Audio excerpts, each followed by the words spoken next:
एक कंपटीशन हो गया है लाइक के लिए, क्या क्या प्रैंक कर रहे हैं, प्रैंक क्या क्या कर रहे हैं, प्रैंक में लोगों को मार रहे हैं, एक डब्बा जो है सिर पे पिना रहे हैं, रोड पे जाने वाले, क्या है अब ये प्रैंक किसी की जान भी ले लेगा, सिर्फ लाइक्स होना, पागलपना हो गया।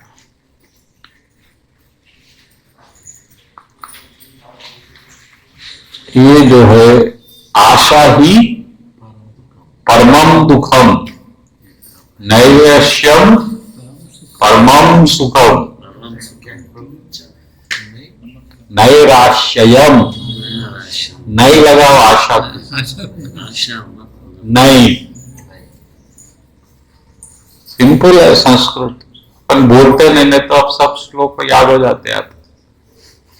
सांबा प्रभु क्या कहते थे, एक श्लोक जो पढ़ रहे वो 3-4 बार रिपीट कराते, सब करना, मैं बोले बाद आप बोलना, आप बोलना, तो वो याद कराए, सो श्लोक आज तक याद है मेरे को। लेकिन अब श्लोक याद करके भी क्या होने वाला है अगर मैं पूरे रट भी लूंगा तो ये कदम भी आगे नहीं बढ़ सकते। वैसा तो कैसेट ही मुक्त हो जाता था, पेन ड्राइव मुक्त हो जाता था। सही। महावीर का भी एक श्लोक है, अहिंसा परम सुखम। हाँ, अहिंसा परमो सुखम। मगर अहिंसा बहुत बड़ी वो शब्द है। अहिंसा वो नहीं है जो गांधी जी की है, जो आपको कुछ काम मनवाना है तो आप खाना नहीं खा रहे, ये भी बड़ी हिंसा है। यानी आप खुद दूसरों को नहीं मार सकते, खुद को मार रहे, लेकिन खुद को मारने का हक, ये क्या है प्रभु?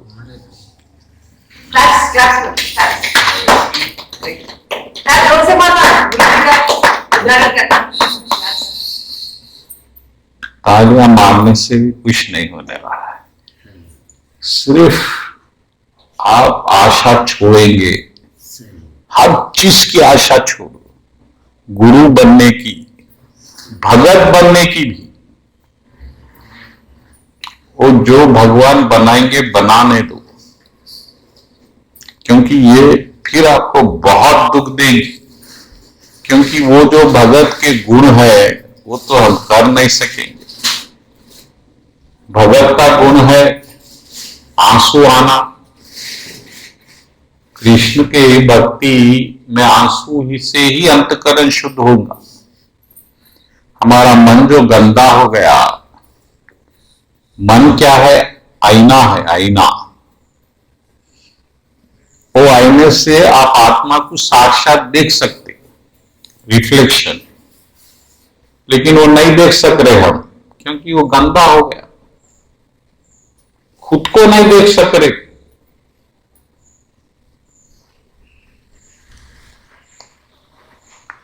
उसका प्रूफ है, आप जितना प्योर हो जाएंगे आत्मा साक्षात दिखेगा।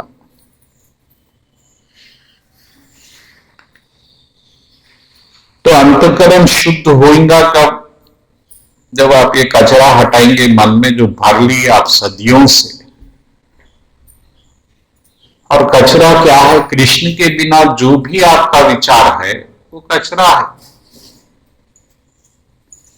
भगवान कृष्ण से बिना जुड़े हुए जो भी आपका विचार है वही कचरा है, विचार ही कचरा है।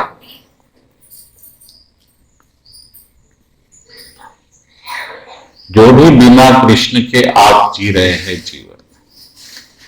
खैर, आशा ही परमम दुखम, नैराश्यम परमम सुखम, यथा संजिथ्य काष्ठा सुखम सुष्वाप पिंगला। पूरी इच्छाएं अपनी छोड़ के पिंजला खुश हो गई। ये इच्छाओं का ऐसा बड़ा जाल है, ये जाल है, नेट।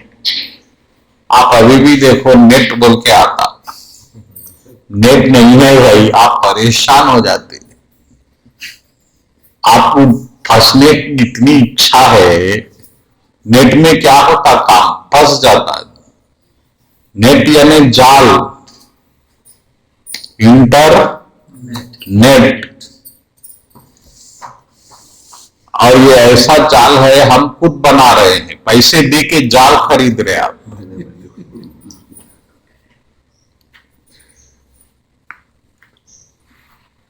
और जाल आ गया, आप प्रसन्न है कि अब मैं जाल में हूं।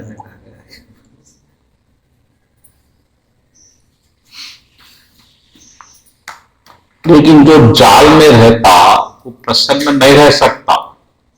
जाल के बिना जो जीवन है वो और आनंदमय है।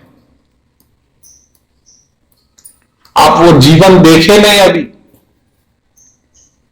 आपको तो जाल में आनंद आ रहा है। सुबह से शाम तक आपको जाल होना, जाल। कोर्ट के चक्कर में फंस गया, चक्कर ये चक्र है, कभी कोर्ट का कभी पैसों का। आप चक्र बोलते, रेक्टेंगल नहीं बोलते, स्क्वायर नहीं बोलते। मैं पैसे के डब्बे में फंस गया नहीं बोलते, पैसे के चक्र में फंस गया। ये चक्र क्यों बोल रहे आप? क्योंकि वो बार बार आपको घुमाएगा, गोल गोल गोल गोल हर चीज, और आप फंस रहे हैं। आप जाल खुद बना रहे। मकड़ी जाल आपके पास नहीं लाती, कीड़े को जाल के पास आना पड़ता। माया किसी को पकड़ती नहीं, आप माया में जाके फंसना पड़ता। कितनी भी चरित्रहीन स्त्री रहो, आपके पास नहीं आती, आप उसके पास जाना पड़ता। माया का एक बहुत बड़ा गुण है, माया एक्टिव नहीं है, पैसिव है, पैसिव। और हम तैयार है फंसने के लिए। आप तो नेट खरीद रहे, इसका मतलब आप फंसना चाह रहे ना। अभी भी इंटरनेट किसी के पास नहीं है तो हाथ उठाओ। हरे कृष्ण। नहीं है, धन्यवाद। छोटा फोन कृष्णा इसलिए मैं नहीं इस्तेमाल करती। बहुत धन्य है, क्योंकि ये नेट। और वो बोल के दे रहा, सिगरेट के डब्बे पे वो लिखते बेचारे इंजूरियस टू हेल्थ, लेकिन हम उसको, हमारा कोई ताल्लुक नहीं है उससे। We are ready to spoil our health any cost. तो एनी हाउ, अब इस वक्त हमको भगवान की कृपा, गुरु की कृपा से कृष्ण मिल गए। अब कृष्ण को हम यूज करें, और जहां कृष्ण रहेंगे वहां माया नहीं रह सकती। जैसा रोशनी है तो अंधकार नहीं रह सकता। तो इस तरह से यथा संचित्य का आशाम सुखम सुष्वाप पिंगला, ऐसा अपने इच्छाओं को त्याग के पिंगला सुखी हो गई। आप भी सुखी हो जाओ, त्याग दो। आप क्या इच्छा करें भाई? एक सुख की इच्छा करें, और सुख नहीं है मालूम हो गया तो त्याग दो। इसमें क्या परेशानी है? कुछ परेशानी है?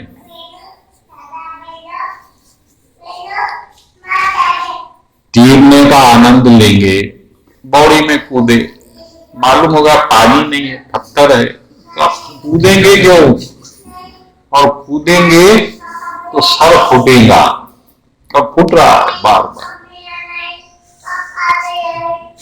क्या है?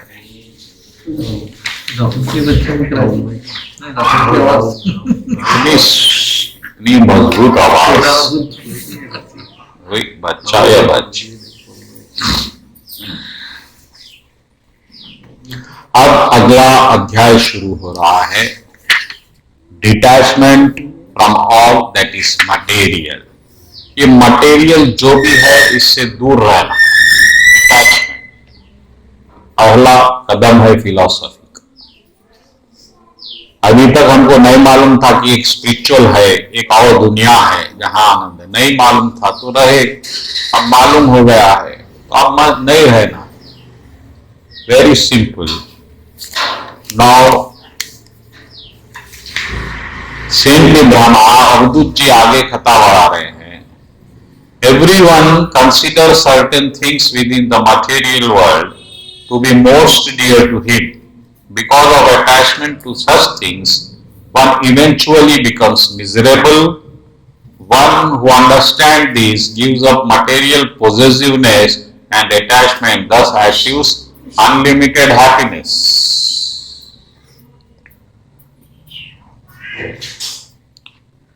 इस दुनिया में कुछ चीजें ऐसी है जो हमको बहुत पसंद आती और कुछ चीजें बिल्कुल पसंद नहीं आती, और जो पसंद चीज हमको आ जाती उसको हम पकड़ लेते, और ये पकड़ने से क्या हो जाता, वो चीजें सबको भी पसंद आ रही है तो ये दुश्मनी हो जाती। एक पोस्ट है एमएलए की, आपको बहुत पसंद है, अब एमएलए तो कई लोग बनना चाहेंगे तो वहां दुश्मनी हो जाएगी, द्वेष हो जाएगा, शत्रुता आ जाएगी। तो इसलिए वो जो पसंदीदा चीज है आपकी ये दुनिया में जो भी है उसको आप पहले त्याग देना। कुछ भी हो, कैसी भी चीज हो, जैसा एक बड़े कुत्ते, गीदड़, हॉक्स का मतलब क्या है, HAWKS, वो एक बार गूगल पे देखो। हॉक तो बड़ी बर्ड है जो उड़ती है। अच्छा, बर्ड है, हाँ। तो बड़ी पक्षियां जो है छोटे पक्षी पे अटैक कर दी है। क्यों? क्योंकि छोटी पक्षी गोश्त का टुकड़ा पकड़ी हुई थी।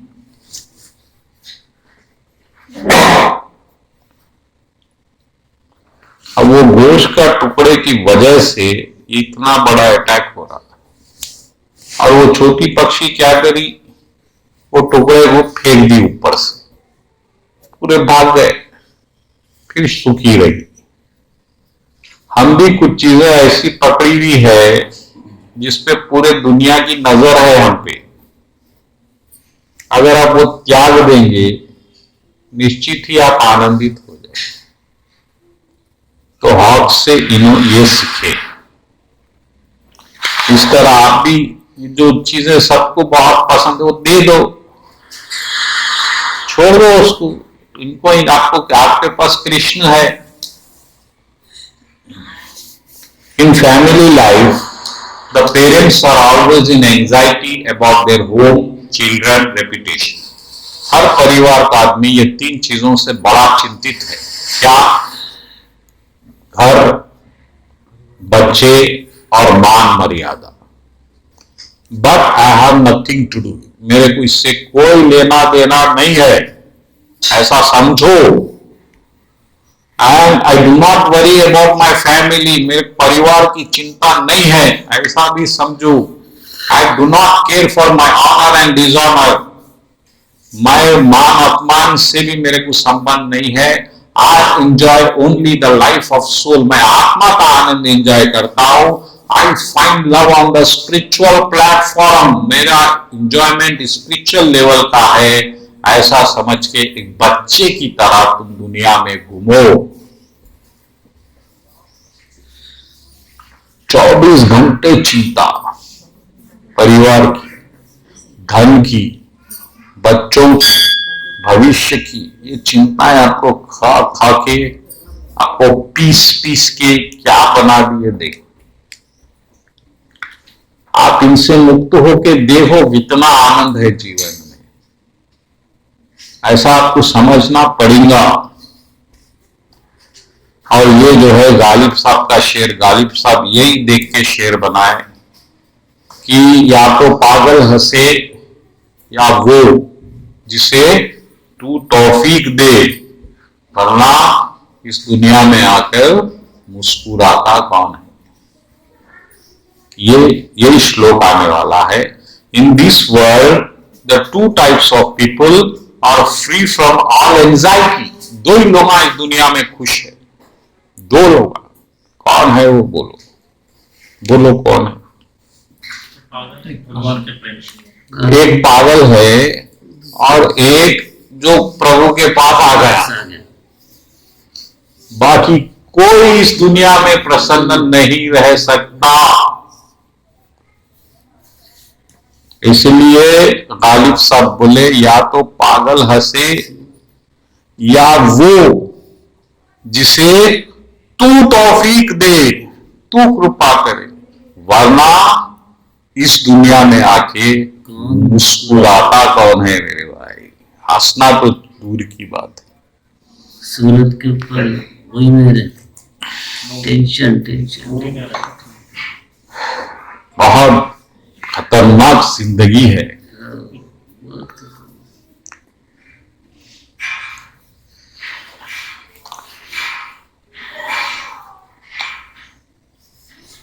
समझ गया? तो जो ये कौन खुश रह सकता? Fool one who is approached the Lord, who is beyond the three modes of material nature, जो तीन गुणों के पार हो गया है, जो सात्विक नहीं है, जो रजो नहीं है, जो तमो नहीं है, बस सिर्फ भक्त है। बस एक हम है, एक कृष्ण है, तीसरा कोई नहीं है। अगर आप ये स्टेज पे आ गए तो कहीं आप सुखी हो सकते, वरना सुख का कोई मार्ग, सुख की कोई पंछी जो है हमारे आकाश में उड़ने वाला नहीं है। ये बात आप गांड बांध लो। कोई मंत्र, कोई तंत्र, कोई बाबा, कोई भगवान, कोई माता, कोई देवी आपका भला नहीं कर सकते। देख लो आप, जैसा जैसा आपकी एज बढ़ेगी वैसा वैसा आप जिंदगी को ज्यादा समझेंगे और नए नए दुख को भी समझेंगे, नए नए अनुभव भी करेंगे। अब ये बात हो गई। अगला जो इनके गुरु है अवधूत के, जो 24 गुरु में से एक है, एक कुंवारी बच्ची से इन्हों क्या सीखे ये देखो। Once a marriageable young girl was alone in her house because her parents and relatives gone by day to other place. At that time, a few men arrived at house, specially desiring to marry her. She received them with all hospitality. एक बच्ची कुंवारी जो है घर में अकेली थी और अचानक उसके मेहमान आ गए। वो मेहमान उसको शादी के लिए देखने के लिए आए और बच्ची बहुत गरीब है। बच्ची गरीब है और वो बच्ची जो है अब कुछ बनाना चाहिए, मेहमान आ गए तो अब क्या करेंगी? वो पहले बना हुआ आटा नहीं रहता था, कूटना पड़ता था, तो कूट रही है। और अगर बच्ची कूटेंगी तो क्या हुआ देखिए।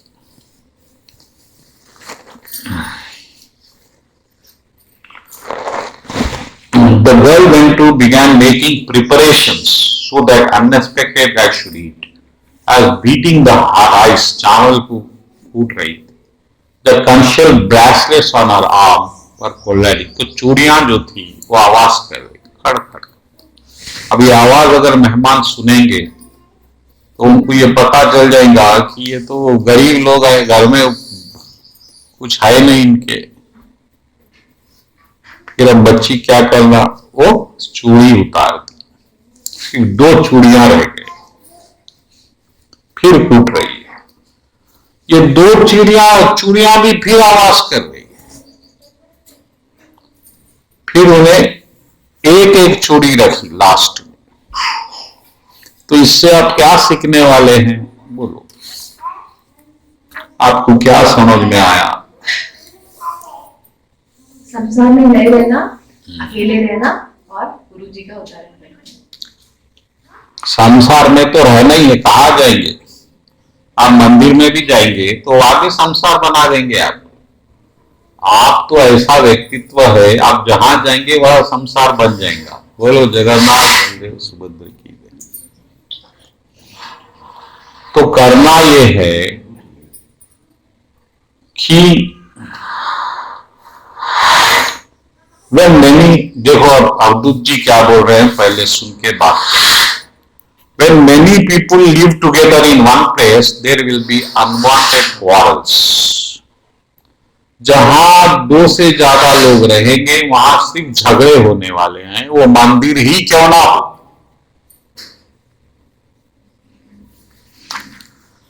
And there will be frivolous conversations and disagreement, और वो मानेगा ये नहीं मानेगा, वो मानेगा ये नहीं मानेगा, आज जो कुछ बोलेंगे हम कुछ बोलेंगे, फिर वो लड़ाई पंचायत रहेंगी हर वक्त। Therefore, we avoid conflict. One should live alone. इसलिए आप जो भी साधना कर रहे जीवन में अकेले करना, बस अपनी भक्ति को किसी से बांटते बैठना नहीं है। एक आप है, एक भगवान है, बीच में कोई नहीं है, बस खत्म। भक्ति बताने की चीज नहीं है, भक्ति एक इंटरनल भाव है। जैसा बच्ची का कुंवारापन अपने पति के लिए या प्रेमी के लिए रहता, वो सबको बताती क्या, वो तो छुपाती।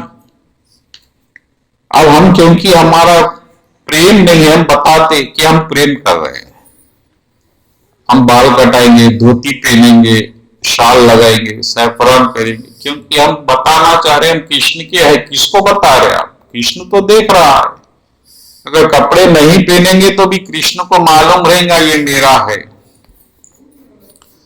इसीलिए जो भक्ति आप कर रहे हैं वो बिल्कुल एक सीक्रेट और इंटरनल चीज है, बस आप किसी को समझा नहीं सकते, ना समझाना चाहिए। एकांत भक्ति। आप जितना समझाना है आपके कृष्ण को समझा लो, सामने वाले को मत समझाओ। We learn from the example of the bracelet of the girl.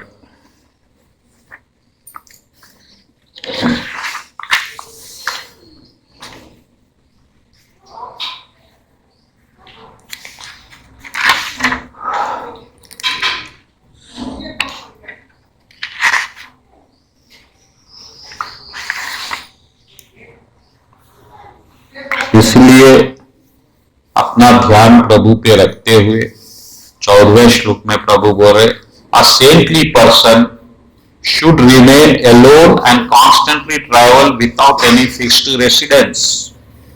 और एक बात भी है, जो सन्यासी होते वो एक जगह ठहरना नहीं, ये बहुत स्ट्रिक्ट नियम है।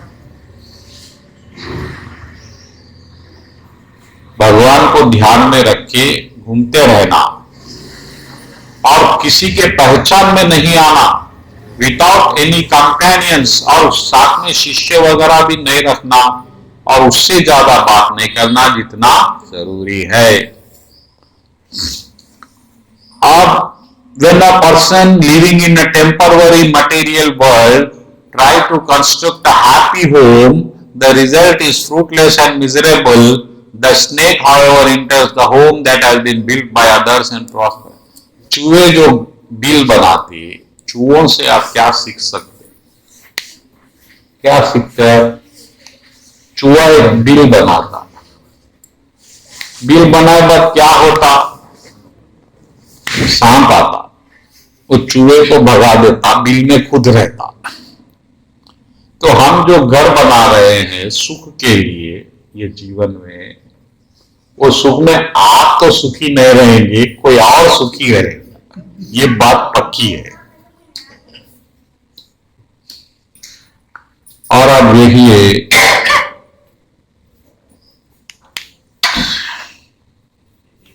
तो ये घर बनाने का चक्कर भी आप माइंड से निकाल देना।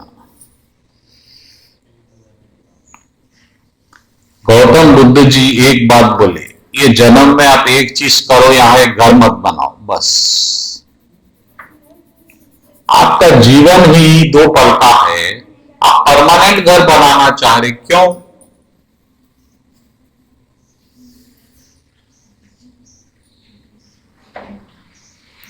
तो ये जो कचरा हमारे में भर गया, इसको हटाओ अगर आप सुखी होना चाहते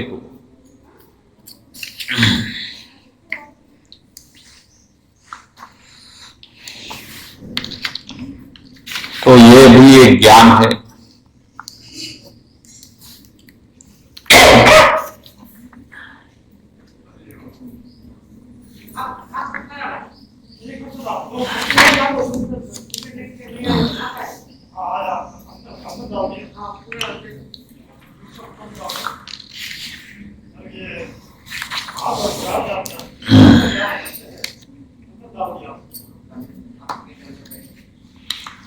अगर आप प्यार से, नफरत से या डर से किसी पे भी ध्यान करेंगे तो आप उसी तरह अगले जन्म में बनेंगे। इंपॉर्टेंट श्लोक है 22nd श्लोक। यत्र यत्रामनो देहि धारयेता सकलम धिया स्नेहाद द्वेषाद भयाद वापि याति तत्स्वरूपा ताम। 3 चीजों से ध्यान कर सकते आप इजी। एक क्या है? लव, हेट, एक फियर। आपका जो ध्यान है माइंड का, ये 3 चीजों पे भागेगा, जहां प्यार है, जहां नफरत है और जहां डर है। अब ये 3 चीज आप जहां रखेंगे क्या होगा? वापी याति तत् स्वरूपता, वैसे ही आपको रूप मिलेगा, नेक्स्ट जन्म मिलेगा।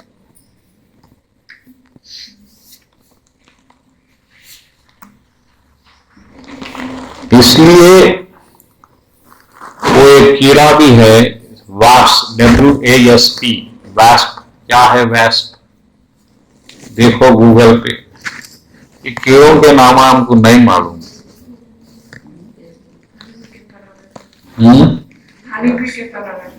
वो भी रहता कीड़ा ही है, लेकिन कौन सा कीड़ा है ये नहीं मालूम। साइंस स्टूडेंट है ना, मालूम है। हाँ ठीक है, कोई भी कीड़ा है, अब कैसा भी रहो, क्या करना है। और वो कैप्टर के बारे में ज्यादा सोचता, उसको क्या, हाँ कैटर नहीं, कैप्टर बोल रहा। What is captor? वो भी कोई कीड़ा है बड़ा, उसको खाने वाला। तो वो दिन रात उसका ही ध्यान करता। ये छोटा कीड़ा उस खाने वाले कीड़े का ध्यान में रहता कि कब खा जाएगा मेरे, कब खाएंगा।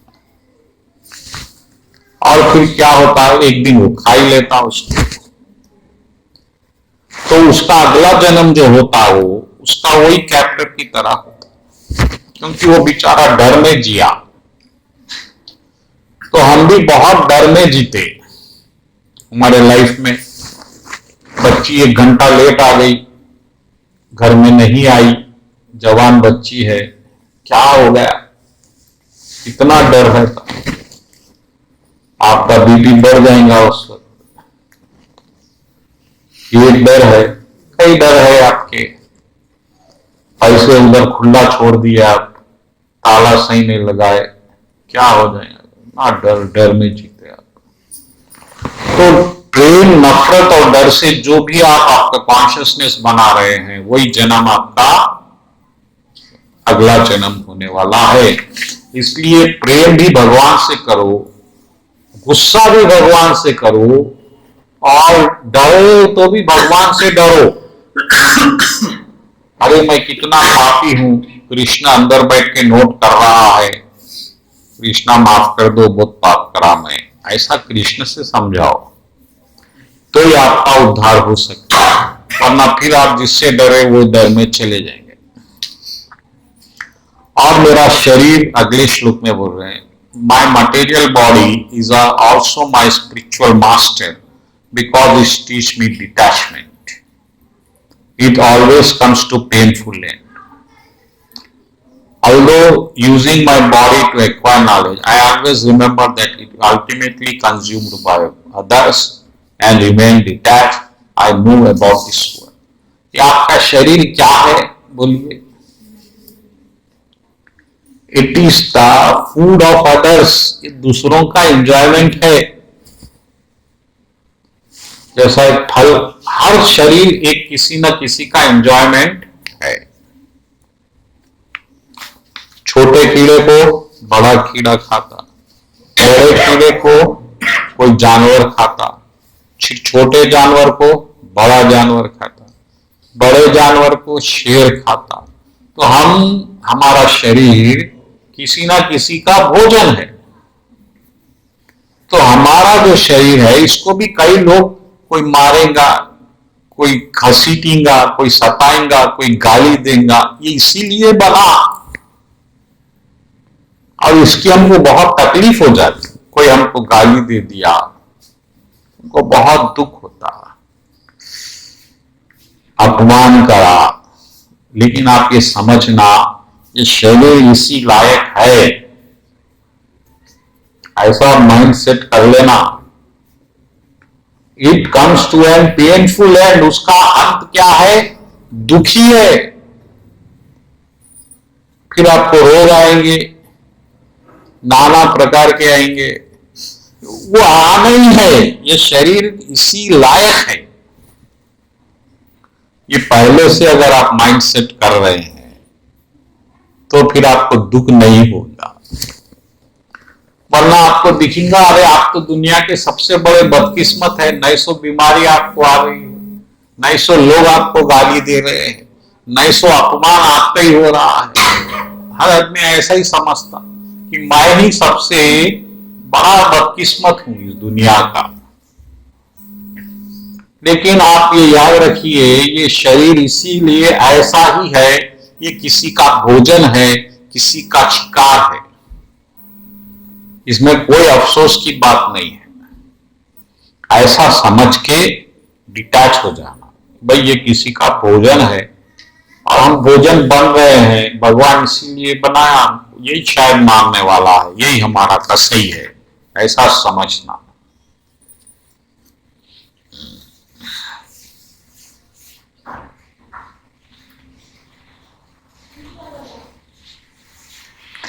तो जिस तरह झाड़, एक एग्जाम्पल दे रहे हैं, झाड़ बनता, पौधे से पेड़ बनता, फल आते, फिर फल में बीज आते, फिर बीज जमीन में जाते, फिर पौधा बनता, झाड़ बनता। इसी तरह आप भी परिवार बनाते, फिर परिवार से परिवार बनता, फिर परिवार। इस तरह से माया का ये चक्र चलते रहता। इसलिए हम इतने निमित्त है, ऐसा समझ के ज्यादा इस पर ध्यान नया।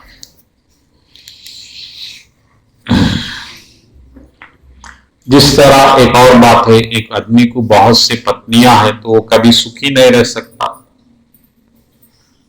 एक पत्नी है तो भी सुखी नहीं रह सकता। तो बहुत से पत्नियां हो गए तो क्या होगा? वो इधर खींचेंगी, वो इधर खींचेंगी, वो दुखी रहेगा। इसी तरह आपकी जो इंद्रियां हैं, 9 इंद्रियां, ये आपके 9 इंद्रियां 9 पत्नियों की तरह है और ये आपसे अपना अपना काम करवाना चाहेंगी। आंख अच्छे से अच्छा देखना चाहेंगी और कान अच्छे से अच्छा सुनना चाहेंगे, जीहा रस चाहेंगी, शरीर स्पर्श चाहेगा। तो ये आपको हमेशा परेशान करेंगे। लेकिन आपको ये समझना है कि ये इन लोगों का सुख आपका सुख नहीं है, ये आंखों का सुख है, ये इंद्रियों का सुख है, ये आपका सुख नहीं है।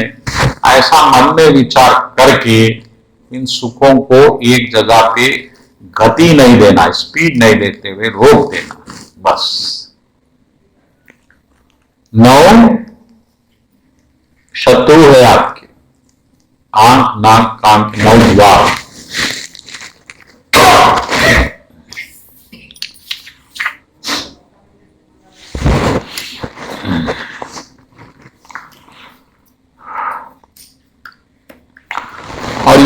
मानव जन्म जो है क्या है, लब्ध्वा दुर्लभम मिदम बहु संभावते, कई जन्मों जन्मों के बाद आपको एक मनुष्य शरीर मिला।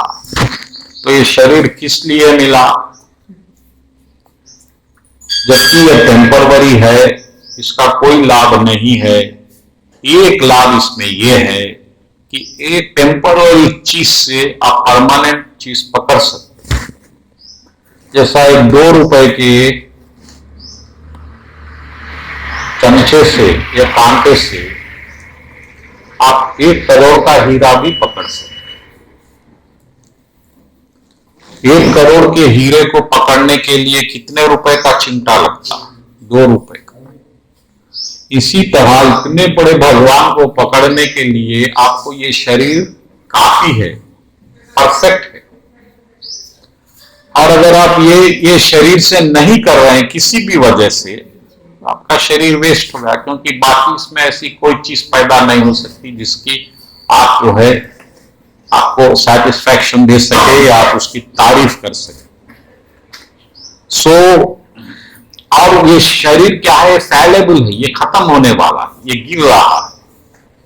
इस तरह गहना धीरे धीरे धीरे टूट जाता, इसी तरह आपका शरीर भी टूट रहा है, हर दिन थोड़ा थोड़ा थोड़ा। आपको जब कब एहसास होगा, जब बहुत ये अंतिम स्टेज पे आएगा, जब भी आप समझेंगे। अभी तो आप अच्छे आप नाचेंगे, थोड़ा अहंकार में करेंगे काम, लेकिन ये ज्यादा दिन ऐसा नहीं चलता। And it is always subject to death, and a sober human being should quickly endeavor for ultimate perfection as long as his body, which is always subject to that, has not fallen down and died. आपका शरीर जब तक अच्छा है, आप जितनी कोशिश हो सकती परफेक्ट बनने की कर लो। कई लोग बोलते भक्ति जो है बुढ़ापे की चीज है, जब हम बच्चों की शादी हो जाएगी, बेटी की शादी हो जाएगी, हम जो है भक्ति करेंगे। लेकिन ऐसा भक्ति वहां नहीं होने वाली है, क्योंकि जो आप अपने आप को बार बार बना रहे हैं उसी तरह वही गति में आपका शरीर बढ़ेगा। आयन टाइम पे बदलना बहुत मुश्किल हो जाएगा। इसीलिए जो भी भक्ति करना है बचपन से ही शुरू कर दो, नहीं तो बहुत मुश्किल हो जाएगा।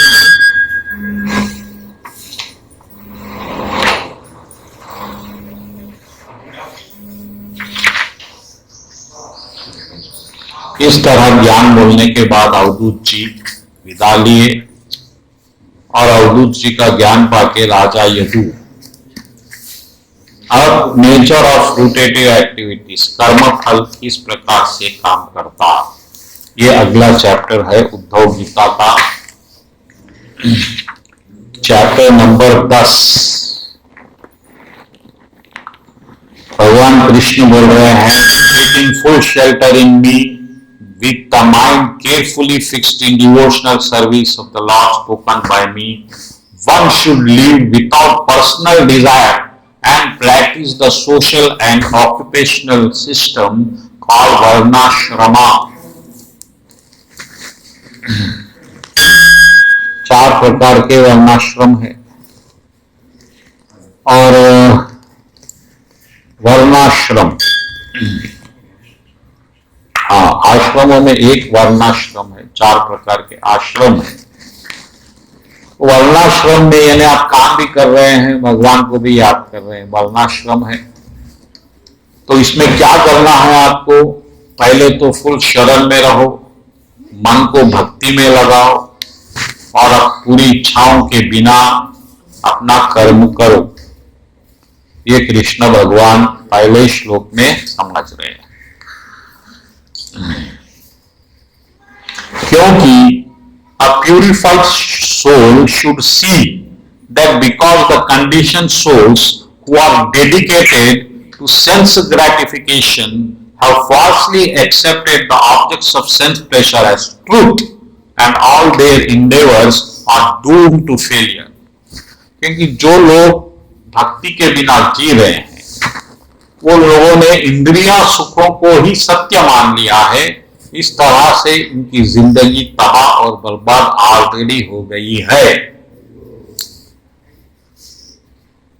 दो प्रकार के जीवन है। एक तो आप इंद्रियों को एंजॉय करिए, इंद्रियों का एंजॉय मतलब आंख नाक का एंजॉय, स्पर्श का एंजॉय, अच्छे से अच्छी चीज देखिए, अच्छे से अच्छी चीज सुनिए जो आनंद देने वाली, स्पर्श करिए। तो ये एक आनंद है। और एक आनंद है आत्मा का, जहां पर भजन कीर्तन जपन तपन में आनंद है। तो भगवान बोल रहे हैं कि जो लोग इंद्रिय आनंद ले रहे हैं वो तो गलत चीज को आनंद समझ लिए, और वो बेचारे पहले से ही सर्वारंभ विपर्ययम, यानी सब बर्बाद फेल हो गया है उनका लाइफ में। उतना परेशान होने की बात नहीं। One who is sleeping may see many objects of sense gratification in a dream. जो आदमी सो के सपना देख रहा है वो कई चीजें देखता सपने में, घर देखता, सुंदर स्त्री देख सकता, धन देख सकता, बहुत से।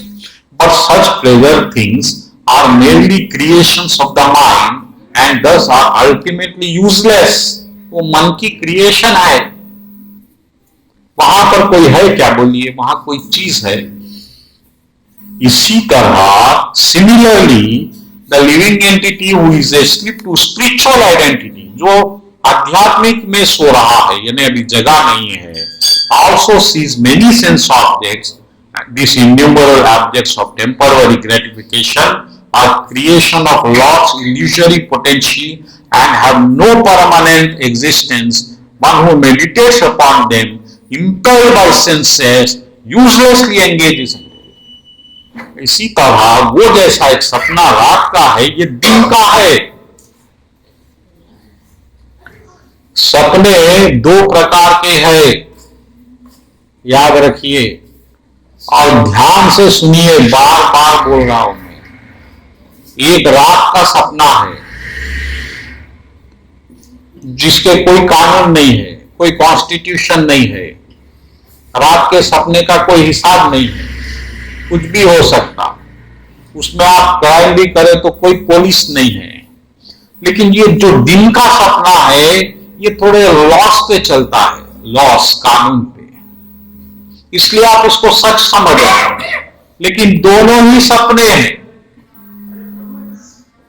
क्योंकि ये कानून पे सपना चल रहा है, आपको सही दिख रहा है, आप क्राइम करेंगे तो पुलिस आएंगी, ये सब एक सपना।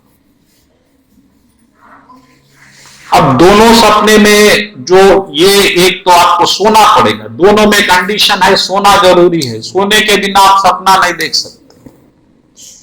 रात का सपना भी देखना है तो सोना पड़ेगा, दिन का सपना भी सोना। लेकिन दिन में आप कैसा सो रहे हैं? आप तो बोलेंगे हम जग रहे हैं, लेकिन ये जगना नहीं है, आप ज्ञान से सो रहे हैं, आप में ज्ञान नहीं है। नॉलेज इज द डिफरेंस, क्योंकि ज्ञान ही जगना, ज्ञान का मतलब जगना है। आप जिस दिन सपने में जगेंगे, दिन के सपने में आपको समझ में आएगा कि ये सब चीजें जो एंजॉयमेंट आपको दिख रही है मन का एंजॉयमेंट है, ये आत्मा का एंजॉयमेंट नहीं है। आत्मा का एक ही एंजॉयमेंट है, भगवान से जुड़ना। वो चाहे भजन हो, कीर्तन हो, नाम जपन हो, स्मरण हो, जो हो, नौ विधा भक्ति कुछ भी करिए, ये बात आप याद रख लो। नहीं आप सपने में एंजॉय करना चाह रहे तो आप बेशक सपना देख सकते, आपको कोई रोकने वाला नहीं। इसलिए कृष्ण भगवान आगे समझा रहे, one who has fixed me within his mind as the goal of life should give up activities based on sense gratification.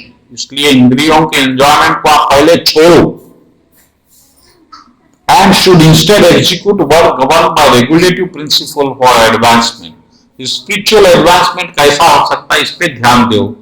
When, however, one is fully engaged in searching of ultimate truth of the soul, one should not accept the spiritual injunctions governing fruitivity. लेकिन आप जब आप मेरे पास आ ही गए हैं तो rules regulations की भी जरूरत नहीं है, बोले कर्मकांड की आवश्यकता नहीं। अब आप फिर बार बार वो ये दशहरा, दिवाली, पंचमी, नाग ये करने की आवश्यकता नहीं है। क्या हुआ है समय? 9:30, 9:32। 2। तो इसको आगे हम अगले हफ्ते बढ़ाएंगे। 5वें श्लोक पे रुके हुए हैं। 11वें स्कंद का 10वां अध्याय, 5वां श्लोक। बोलो कृष्ण कन्हैया लाल की जय।